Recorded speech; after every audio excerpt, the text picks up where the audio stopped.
नमस्कार बच्चों, आशा है आप लोग अच्छे होंगे।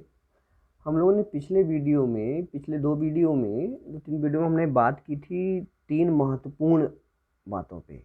पहला था मैकाले की शिक्षा नीति, दूसरा था निस्यंदन सिद्धांत, तीसरा था बैंटिंग प्रस्ताव। देखिए, मैकाले की शिक्षा नीति 7 मार्च 1835, फिर निस्यंदन सिद्धांत या छननी का सिद्धांत जो उच्च वर्ग से छन के शिक्षा निम्न वर्ग की ओर आएगी। फिर तीसरा था 7 मार्च 1835 को ही बैंटिंग प्रस्ताव। ये प्रस्ताव मैंने बताया ही था कि जैसे ही बैंटिंग ने उस पर सिग्नेचर किया, मैकाले का प्रस्ताव या मैकाले की जो विवरण पत्र था वो प्रभावी हो गया।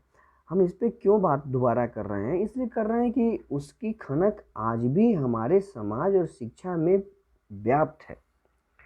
मैकाले की शिक्षा नीति, अब कहेंगे सर कैसे व्याप्त है?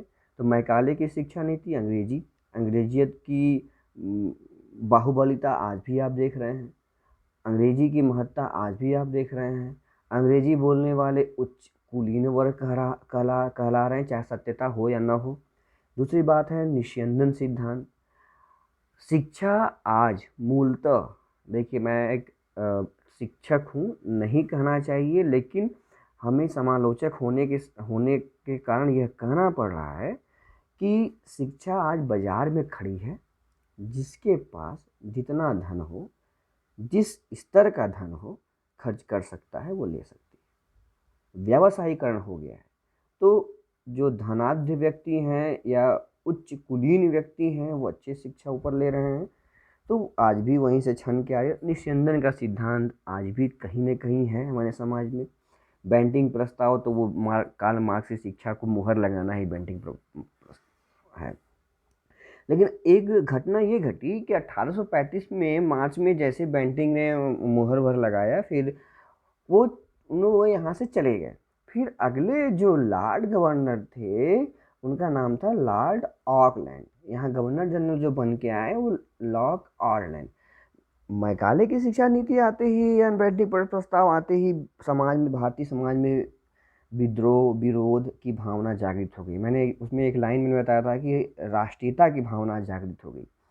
तो बैंटिंग जब यहाँ पे आए तो उनकी कुर्सी बड़े फूलों की नहीं थी, तवे की तरह थी कि समाज में शिक्षा को लेकर बड़ा व्याप्त है, विरोध व्याप्त है। तो उन्होंने क्या किया कि 4 साल तक, 1835 से लेके 4 जोड़ेंगे तो 1839, 4 साल तक उन्होंने, स्क्रीनशॉट ले लीजिएगा, 4 साल तक उन्होंने अध्ययन किया और नवंबर 1839 में अपना प्रस्ताव पास किया।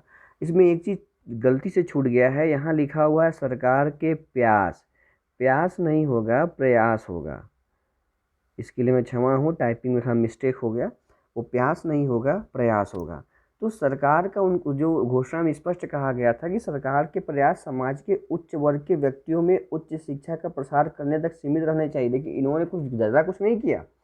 इन्होंने एक बात कही थी कि जो एंशियंट कल्चर या एंशियंट कल्चर पे बेस या एंशियंट लैंग्वेज पे बेस जो भारतीय शिक्षा है, जैसे अरबी, फारसी, संस्कृत, उसको 31,000 रुपया दिया जाएगा। और जो वेस्टर्न पाश्चात्यवादी शिक्षा है उसको एक्स्ट्रा 1 लाख दिया जाएगा। देखिए, ये किसी से कम नहीं है। वो 1 लाख एक्स्ट्रा दे रहे हैं अंग्रेजी विद्यालयों को, इनको 31,000 रुपया दे रहे हैं हम। और उन्होंने कहा कि हमारा प्रयास जो होगा सरकार की, वो उच्च वर्ग के व्यक्तियों को शिक्षा देना का ही सीमित रहना चाहिए, जिसके पास अध्ययन के लिए समय है, जिनकी संस्कृति क्षण क्षण से जन साधारण तक पहुँची। देखिए क्या बात है। इन्होंने कहा कि पढ़ने का समय किसके पास है? बस उच्च कुलीन वर्ग के पास है, निम्न कुलीन वर्ग के पास नहीं है। बात समझ में आए? स्क्रीनशॉट आप ले लें। आगे बस पढ़ते हैं। इसकी 2 स्लाइड्स है, 2 स्लाइड्स ही बस काफ़ी है आपकी परीक्षा के लिए। लेकिन आप इसको समझ लें, चिंतन कर लें, मनन कर लें और अपने अंदर आत्मसात कर लें। ठीक है, अब हम आगे चलते हैं। ये आप देख लीजिएगा, उन्होंने कुछ सुझाव दिए। 1-2 सुझाव तो अच्छे थे, जो लास्ट की सुझाव थोड़ा दिक्कत था। पहला सुझाव उन्होंने दिया था कि प्राच्य विद्यालयों, मतलब जो प्राचीन एंशियंट लैंग्वेज पे था, अरबी, फारसी और संस्कृत पे, वो यथावत चलते रहेंगे। और जो आर्थिक सहायता दी जाती है सरकार की तरफ से, जो 31,000 की बात हुई थी, वो भी दी जाएगी। ठीक।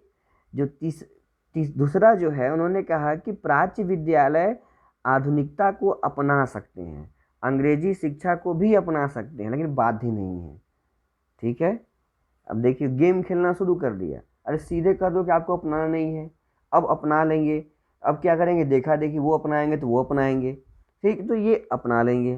तीसरा जो उन्होंने था, उन्होंने एक अच्छा काम किया कि प्राच्य जो एंशियंट कॉलेज वाले हैं, या जो अरबी फारसी संस्कृत विद्यालय हैं, उनके बच्चों को छात्रवृत्ति भी दी जाएगी, योग्य शिक्षक की नियुक्ति की जाएगी और पुस्तकों का वितरण भी किया जाएगा। अब देखिए योग्य शिक्षकों को नियुक्ति की जाएगी, यहाँ पे बहुत ही माइन्यूटली गूढ़ चीज़ है, डीप चीज़, योग्य शिक्षक की नियुक्ति की जाएगी, नंबर 1।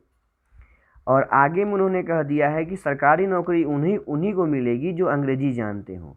मतलब योग्य शिक्षक भाषा, अपने भाषा का तो ज्ञान रखता हो, साथ ही साथ अंग्रेजी का भी ज्ञान रखता हो। अगले में देखिए साफ लिख दिया कि सरकारी नौकरी का अवसर प्राप्त होगा किन्हें, जो अंग्रेजी प्राप्त भारतीयों को। बात समझ में आया, अंग्रेजी प्राप्त भारतीयों को ही सरकारी नौकरी मिलेगा और अंग्रेजी शिक्षा से उच्च वर्ग का निर्माण होगा। इनका कहना था कि जो अरबी फारसी संस्कृत से पढ़ने के बाद आदमी उच्च वर्ग नहीं होगा, अंग्रेजी पढ़ने के बाद उच्च वर्ग का निर्माण होगा। तो जब अंग्रेजी पढ़ने के बाद उच्च वर्ग का निर्माण होगा और वही लोग सरकारी नौकरी पाएंगे तो बाकी लोग बेरोजगार।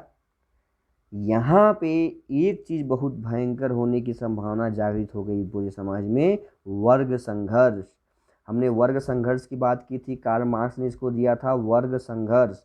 वर्ग मतलब जाति, बस कार्ल मार्क्स का मानना था कि 2 ही जातियां हैं। कार्ल मार्क्स का मानना था कि बस 2 ही जातियां हैं, पहला पूंजीपति या पूंजीवादी, दूसरा सर्वहारा। ठीक, और इन्हीं में एक दूसरे में क्या है, पटती नहीं है और एक दूसरे के ये विरोधी होते हैं और वर्ग संघर्ष होता है। वर्ग संघर्ष क्या है, अपने वर्ग की महत्ता को बनाए रखने के लिए, अपनी पहचान बनाए रखने के लिए वर्ग संघर्ष होगा। कार्ल मार्क्स का मानना है कि जो पहले प्रकार के व्यक्ति हैं पूंजीपति, वो अमीर होते जाएंगे और अमीर होते जाएंगे। जो दूसरा है सर्वहारा मतलब जो सब कुछ हार चुका है, वो गरीब का गरीब रहेगा। तो यहाँ पे पूंजीपति जो हैं, यहाँ जो पूंजीपति हैं वो उच्च वर्ग हुए, पूंजीपति जो हुए उच्च वर्ग वाले व्यक्ति हुए। और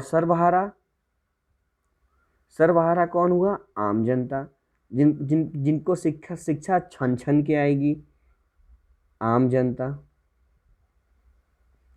जिस पे शिक्षा छन छन के आएगी।